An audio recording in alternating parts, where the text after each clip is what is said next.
Tonight, on this great feast of the Assumption of Our Lady, we'll spend a few minutes talking about true devotion to the Blessed Virgin Mary.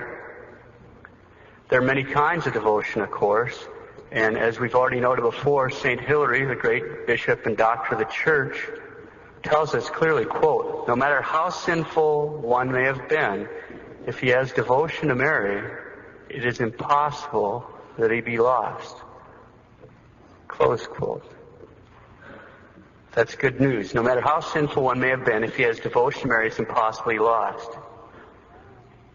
St. Alphonsus explains that passage, pointing out that Mary is our mother.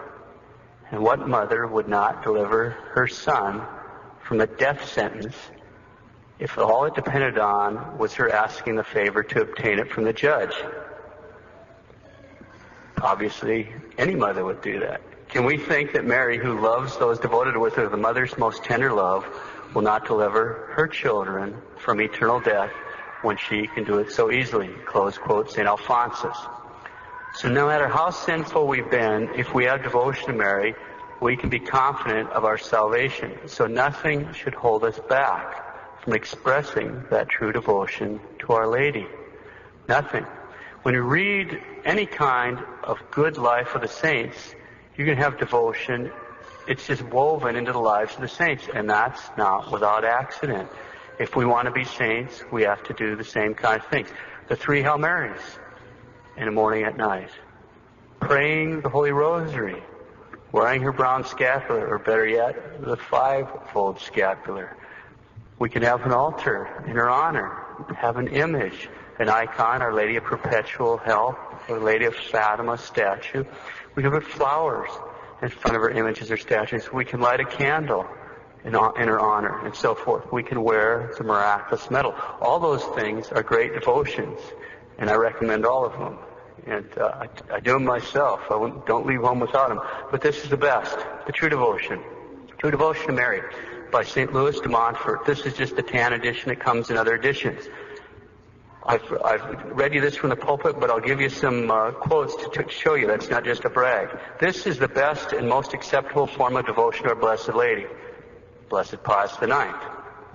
On his deathbed, Pope Leo XIII renewed his act of consecration by the forming of St. Louis de Montfort to the Blessed Virgin Mary. Quote, "I heartily recommend true devotion to Mary, and to all who read it I grant the apostolic benediction." Pope St. Pius X. Quote, "Small in size, but of what great authority and what great sweetness.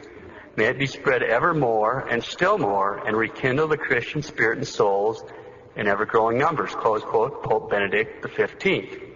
Quote, "I have practiced this devotion ever since my youth." Pope Pius XI. Quote, "The force and unction of the words of Mary's servants have not only touched, but captivated and converted many souls." Pope Pius XII. And finally, quote, "Reading this book was a decisive turning point in my life. This perfect devotion is indispensable to anyone who means to give himself without reserve to Christ and to the work of redemption." Pope John Paul II. It's the best and most acceptable form of devotion to Our Lady. So what is it? It's this little book right here, written by St. Louis de Montfort. And what he has in this, the best devotion, and as I've mentioned before, the difference between this and all other devotions is like the difference between conventional and thermonuclear war in the spiritual realm. Okay, the basic essence of the devotion is that we give all things to our Lord through Mary.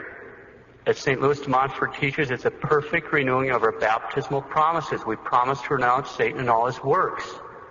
Don't we? That's what the godparents say. Anybody that was baptized an adult, anytime you hear baptism, you always hear this kind of stuff. Well, who's the enemy? Look whose head she's standing on right there. Okay, that's not by accident. And so when we go to our Lord through her, she's going to stomp out Satan and all his works in our lives and help us really clean up our act. She can't help it. If we give ourselves to her as her true slaves, she'll treat us like she would her son and take care of us and guide us in the paths of holiness. I'll just say something. I'll read some passages here out of this. The providential function of Mary in the latter times. God wishes to reveal and make known Mary the masterpiece of his hands in these latter times. Mary must shine forth more than ever in mercy, in might, and in grace in these latter times. In mercy, to bring back and lovingly receive the poor strayed sinners who shall be converted and shall return to the Catholic Church. How many people we need to convert or return that have fallen away. So that's mercy. In might, against the enemies of God, idolaters, schismatics, Mohammedans, Jews, and souls hardened in piety, who shall rise in terrible revolt against God, and seduce all those who shall oppose them, and make them fall by promises and threats. So she'll rise up and protect us in that event. Finally, she must shine forth in grace in order to animate and sustain the valiant soldiers and faithful servants of Jesus Christ who shall battle for his interests. That's the people that want to go to heaven. Lastly, Mary must be terrible to the devil and his crew as an army ranged in battle array, principally in these latter times, because the devil, knowing that he has but little time, and now less than ever, to destroy souls, will every day redouble his efforts and his combats. He will presently raise up cruel persecutions and will put terrible snares before the faithful servants and true children of Mary, whom it gives him more trouble to conquer than it does to conquer others. There's that implacable enmity between the woman and the dragon. Starts Genesis 3:15. Right in the beginning, our Lord predicts it. Our Lady is the mortal enemy of Satan, and friends of Our Lady are mortal enemies of the devils. An exorcist talks about a story. I've heard an exorcist tell a story about an exorcism he was doing a year or two ago, whatever it was. At any rate, at one point during this exorcism, the poor person that was possessed was laying there on the floor. They have a stole. I guess it's a great big long stole, and it goes around the neck of the possessed person, and it's around the neck of the exorcist because he's yoked to the exorcist. The exorcist is acting on behalf of the church to do this holy work. Here, this poor person was on the floor, but if a person's possessed at times when these things are going on, the devil comes to the surface. So the person is kind of hidden underneath the personality or personalities of the devil that come up. So here's some lippy devil or whatever it was, being a devil and mouthing off.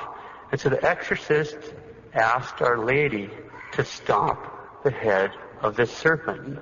Right during the exorcism, every time the exorcist would ask Our Lady, wham!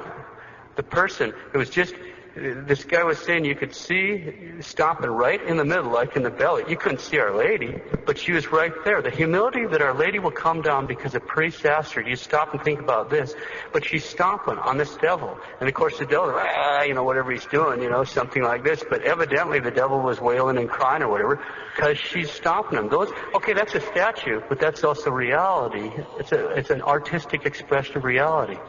He has no hold on her. St. Louis explains why she's so powerful against it. God has never made, he says, I will put enmities between thee and the woman, and thy seed and her seed. She shall crush thy head, and thou shalt lie in wait for your heel. There's Genesis 3:15. Now he's going to explain.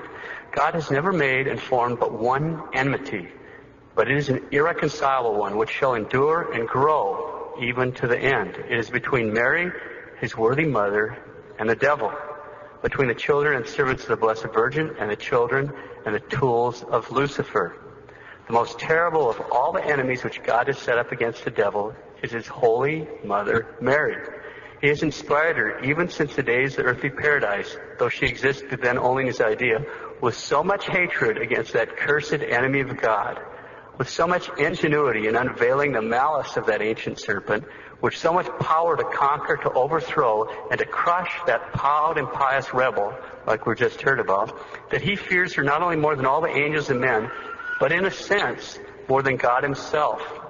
Not that the anger, the hatred, and the power of God are not infinitely greater than those of the Blessed Virgin, for the perfections of Mary are limited, but first because Satan, being proud, suffers infinitely more from being beaten and punished by a little humble handmaid of God. And her humility humbles him more than the divine power. Just that. Secondly, because God has given Mary such great power against the devils, that as they have often been obliged to confess in spite of themselves by the mouths of the possessed during exorcisms, they fear one of her sighs for a soul more than the prayers of all the saints, and one of her threats against them more than all the other torments. The power of Mary over all the devils will shine especially forth in latter times when Satan will lay snares against her heel. That is to say, her humble slaves and her poor children, whom she will raise up to make war against him. They shall be little and poor in the world's esteem, and abased before all like the heel, trodden underfoot and persecuted as the heel is by the other members of the body. But in return for this they shall be rich in the grace of God, which Mary shall distribute to them abundantly. They shall be great and exalted before God in sanctity, superior to all other creatures by lively zeal, and so well sustained with God's assistance that with the humility of their heel and union with Mary, they shall crush the head of the devil and cause Jesus Christ to triumph. Now, this book is full of stuff like that. I don't know. I could keep going. I don't want to drive you guys crazy. It's the best and most acceptable form of devotion to Mary. It takes 33 days to make the consecration. But you should read this book first, True Devotion to Mary, or The Secret of Mary by St. Louis de Montfort. And then if you need any more information, I have books you can go through. But you should make this devotion. It'll change your life. I know you guys walking by and you saw a guy with this and said, you better watch that. You make that consecration, you'll be in trouble. The next thing you know, he's a priest. I know. It happened to me.